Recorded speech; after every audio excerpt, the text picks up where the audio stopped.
All right, fight fans, welcome to the deep dive. If you're in the thick of fight prep and you're like me, you want to make sure you're squeezing every ounce of performance out of your training without drowning in a sea of information. Absolutely. We get it. That's why today we're diving deep into one very specific question.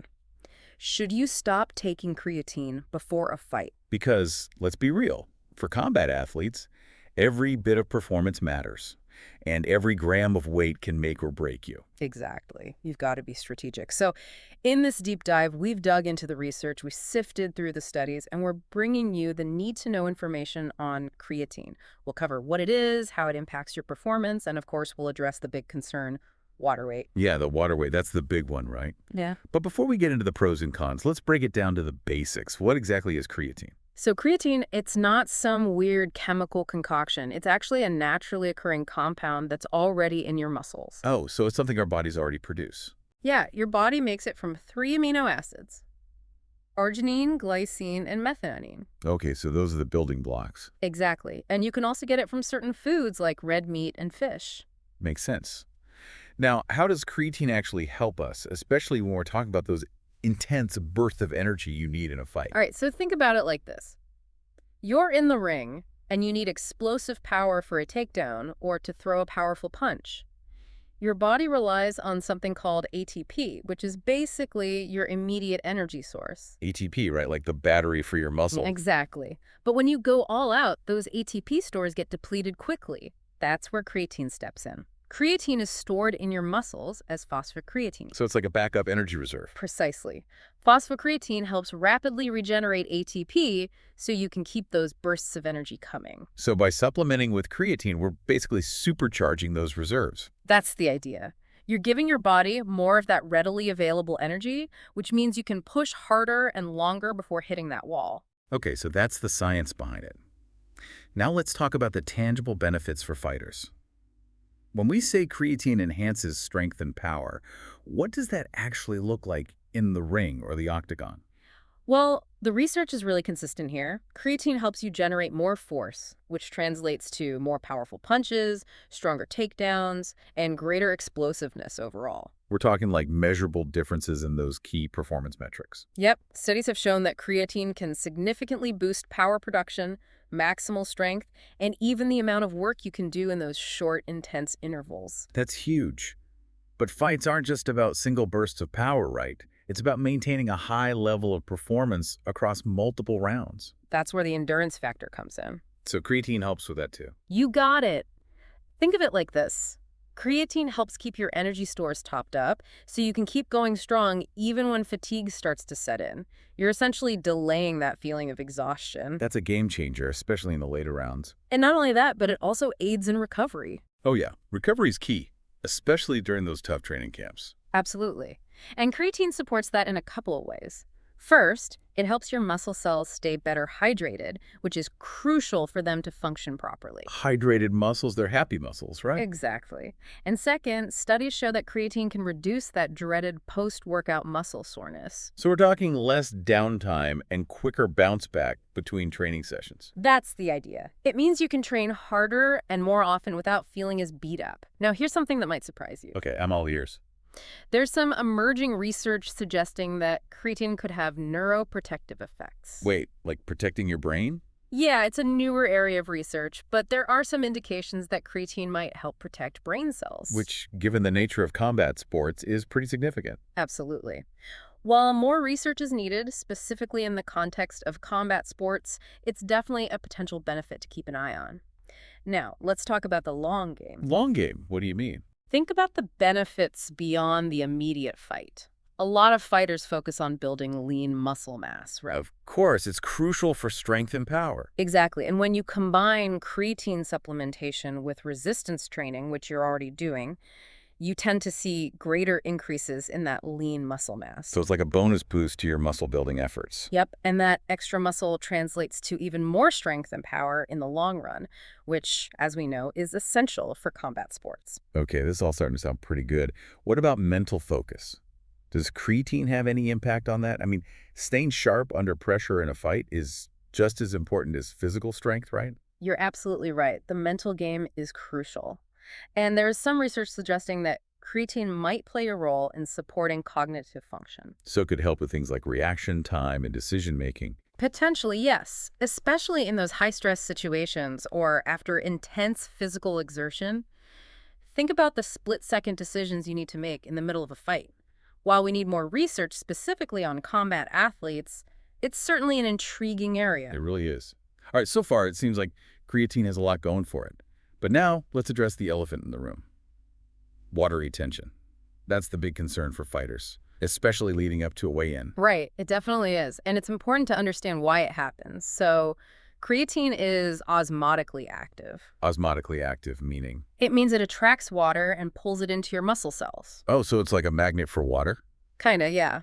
This intracellular water retention, it's a completely normal physiological response, and it actually contributes to how creatine helps your muscles function and recover. So it's not necessarily a bad thing. No, not at all. Think of your muscle cells like sponges.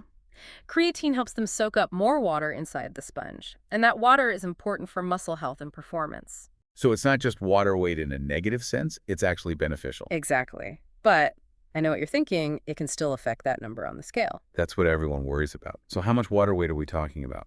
Typically, you might see an increase of around 2 to 5 pounds, especially if you start with a higher loading dose. Loading dose, what's that? It's when you take a higher dose of creatine initially to saturate your muscles quickly. So like a quick boost. Yeah, but that can lead to a more noticeable jump in water weight. The key thing to remember is that it's primarily water inside your muscles, not an increase in body fat. So the sponge is heavier because it's full of water, not because it's grown bigger. Exactly. That's the analogy. Okay, that makes sense. But for a fighter trying to make weight, even a few extra pounds can feel like a mountain. So are there ways to minimize that water retention without having to ditch creatine altogether? Definitely. Skipping that initial loading phase and sticking to a consistent lower daily dose, something like 3 to 5 grams, can help to minimize that rapid increase in water weight. So a slower, steadier approach. Exactly. And making sure you're adequately hydrated throughout your training also helps your body process the creatine more effectively. Got it. Hydration is key. I think sometimes the mental aspect of weight cutting gets overlooked. Even if it's just a few pounds of water, that fear of missing weight can really mess with the fighter's head. You're absolutely right. The psychological stress of weight cutting is huge, and anything that could potentially make it harder can definitely create anxiety. But again, it's important to remember that this intracellular hydration actually helps your muscles perform optimally. So it's a balancing act. Yeah, you've got to weigh those performance benefits against the practicalities of hitting that target weight on the scale. Okay, let's bring in the experts. What are sports nutritionists and coaches saying about creatine for combat athletes, especially when it comes to that crucial period before a fight? Well, the consensus is pretty clear. Most experts agree that creatine is safe and effective for boosting strength, power, and overall athletic performance. So it's generally seen as a positive thing. Absolutely. That standard dose of 3 to 5 grams of creatine monohydrate per day, that's the sweet spot for most people. And some even recommend taking it close to your workouts for better absorption. Okay, noted. What about the timing? When it comes to the lead up to a fight, that's where you see more variation in recommendations. Because of the weight cutting aspect. Exactly. The common advice you'll hear is to consider stopping creatine supplementation about 1 to 2 weeks before the fight. To give the body time to shed that extra water. Precisely. But here's the thing, and this is important for you. Some experts actually argue that the performance benefits might be worth keeping creatine in the mix even closer to the competition, especially if you're very diligent with your diet and hydration. So in those cases, it might be possible to make weight while still reaping the benefits of creatine. Exactly. And this is where the idea of an individualized approach really comes in. Individualized meaning what works best for you. Precisely. It's about understanding your own weight-cutting history. How tough is it for you typically? How much weight do you need to lose? And how does your body specifically respond to creatine in terms of that water retention? So it's about knowing yourself and your body. Absolutely. And that's why consulting with a sports nutritionist or a coach who has experience working with combat athletes is so valuable. They can help you create a plan that's tailored to your individual needs. Okay, that makes a lot of sense. So going back to that 1 to 2 week window that's often recommended for stopping creatine, what's the logic behind that specific time frame? It seems to be a strategic compromise, really. It allows you to maximize those performance-enhancing effects during those final weeks of intense training leading up to the fight. So you're not cutting yourself short too early. Exactly. While still giving your body enough time to shed that extra water before you step on the scale. It's all about timing. But at the end of the day, the best approach is to know how your body responds and how creatine affects both your performance and your weight in the lead up to a competition. Couldn't agree more. Now, it's always interesting to hear what fighters themselves are actually doing out there in the real world. Yeah, what's the word on the street? Well, you see a wide range of approaches, which just reinforces this idea that it's highly individual. Some fighters continue their creatine supplementation right through their entire fight camp and have no issues making weight. They're meticulous about their diet and training. Others are more cautious and will stop several weeks out to eliminate any risk of water retention messing things up. So it's a mixed bag. Yep, some people are very sensitive to it, others not so much. What about the performance side? Do fighters generally feel like creatine gives them a noticeable edge in training? Yeah, that seems to be a pretty consistent theme.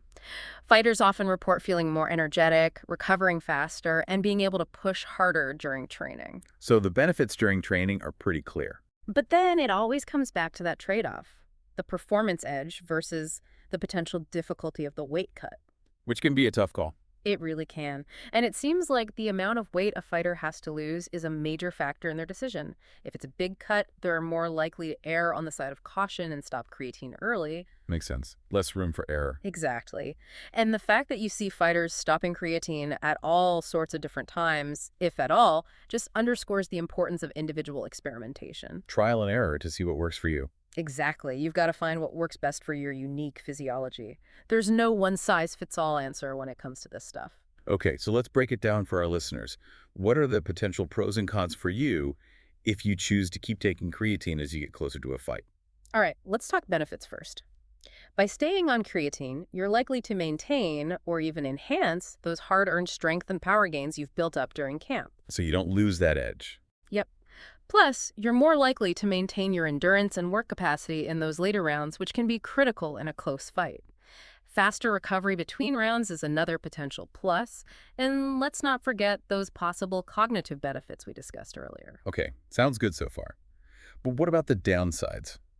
The main risk, of course, is that increased water weight. It could make hitting your target weight on the scale a bit trickier. Some individuals might also experience a bit of bloating or discomfort, but that's usually temporary. Got it. So those are the trade-offs to consider. Mm-hmm. Now, what if you decide to stop taking creatine before a fight? What are the potential ups and downs there?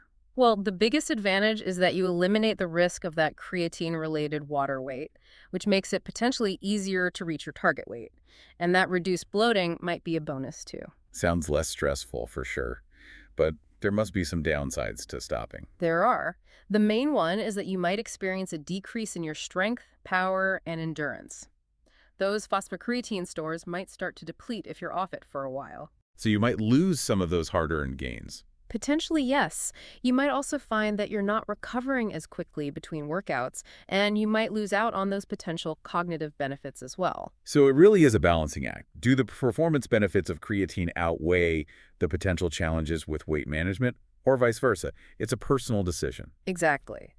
And if you decide to stop, the timing is crucial. You want to stop early enough to allow your body to shed that water weight, but not so early that you lose out on the performance benefits during those final weeks of training. It's about finding that sweet spot. Precisely. Okay, now let's talk about regulations. A lot of athletes are concerned about what's allowed and what's not. Yeah, what's the official stance on creatine in the world of combat sports? Well, major anti-doping organizations like USADA and WADA, they don't prohibit creatine use. So it's not considered a banned substance? Nope, it's generally considered safe and permissible. That's good to know. Are there any specific guidelines on when to start or stop it before a fight? Not really. Those organizations emphasize using safe and reputable supplements, but they don't really dictate when you should or shouldn't be taking creatine. So it's more of a strategic decision that the fighter and their team need to make. Exactly. It's up to you to decide what works best for your individual needs and goals. Okay, so no hard and fast rules there. Now let's get practical. What are some strategies for incorporating creatine into a fight camp to maximize those benefits while minimizing any risks? Okay, let's start with your main training camp, those weeks or months leading up to the fight. Consistent daily supplementation, that 3 to 5 grams of creatine monohydrate per day, is a good starting point. To build up those stores. Exactly. And staying hydrated is super important throughout this whole process. Always. N- So how about as you get closer to the fight, those final few weeks before weigh-in? This is where things get more strategic. Continuing with that maintenance dose can help sustain the gains you've made. But weight management becomes a bigger focus now, so you might need to adjust your diet and training accordingly. Makes sense. Less calories, more sweat. But what if you're someone who doesn't usually struggle with making weight? If your weight cuts are typically pretty easy, you might be able to continue taking creatine right up until the last week or two before the fight, just keeping a close eye on that scale to make sure you're on track. What about those who do struggle with making weight? If you know weight cuts are tough for you, reducing the dosage or even stopping creatine altogether in those final weeks might be a better strategy. To avoid any extra water weight? Exactly. Some fighters even take a more strategic approach, continuing creatine until just a few days before the weigh-in, then stopping to allow for that water loss, and then maybe even reloading with creatine after they've successfully made weight. Wow, so there are a lot of different options. There are. The key is to be flexible and adjust your strategy based on your individual needs. So you might need to experiment a bit to find what works best. Exactly. Remember, there's no one-size-fits-all answer here. Okay, so as we wrap this up, let's give our listeners a quick recap of the key considerations. All right. When you're thinking about whether to continue creatine leading up to a fight, the potential benefits include maintaining or boosting your strength and power, enhancing your endurance and work capacity, and improving recovery. There's also the potential that the performance benefits outweigh any slight increase in water weight, and you might experience some cognitive benefits as well. But the main risk is that the added water weight could make your weight cut tougher. Got it. Now, what about the potential benefits of stopping creatine before a fight? Well, the main benefit there is that you eliminate the risk of that creatine-related water weight, which can make the weight cutting process easier, less stressful, and potentially more successful. Less stress is always good. But what about the potential downsides of stopping? The biggest downside is that you might see a decrease in your strength, power, and endurance. Your recovery might also slow down, and you might miss out on those potential cognitive benefits we discussed earlier. It's a trade-off, like we've been saying. Always a trade-off. Right, so the bottom line is that creatine can be a valuable tool for combat athletes.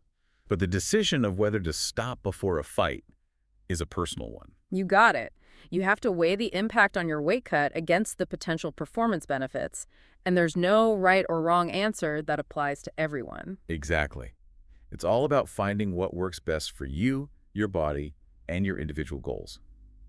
And ideally, this is done with guidance from experienced professionals who understand the demands of combat sports and the science behind it all. I totally agree. Having that expert guidance can make all the difference in helping you optimize your performance and achieve your goals safely and effectively. And on that note, let's leave you with this thought.